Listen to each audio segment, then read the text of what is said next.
வணக்கம் நண்பர்களே, நாம் அந்த பதிவில் என்ன பார்க்க போகிறோம் அப்படின்னா, இபிஎஃப் கோரிக்கை மீண்டும் மீண்டும் நிராகரிக்கப்படுகிறது, நீங்கள் எங்கு தவறு செய்கிறீர்கள் என்பதை அறிந்து கொள்ளுங்கள் அப்படிங்கிற தகவலை தான் நம்ம இந்த பதிவில் பார்க்க போகிறோம்.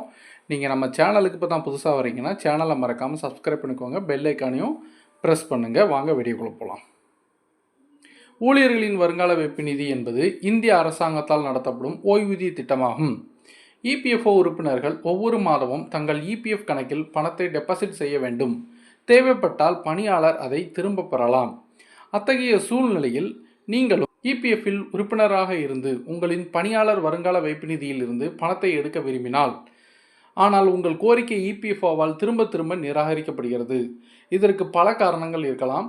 பணியாளர் வருங்கால வைப்பு நிதி கோரிக்கை நிராகரிக்கப்பட்டதற்கான காரணங்கள் என்ன என்பதை தெரிந்து கொள்ளுங்கள். தவறான அல்லது முழுமையற்ற கேஒய்சி.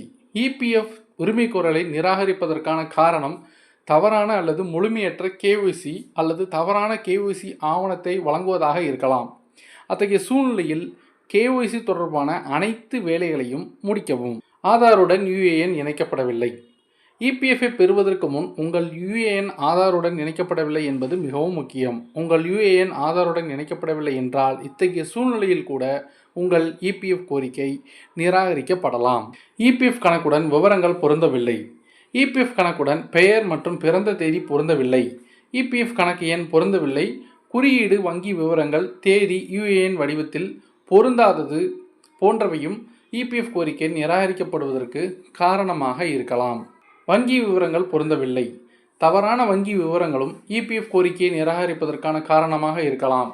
அத்தகைய சூழ்நிலையில் சரியான கணக்கு எண், கிளை மற்றும் ஐஎஃப்எஸ்சி குறியீட்டை கொடுக்கவும்.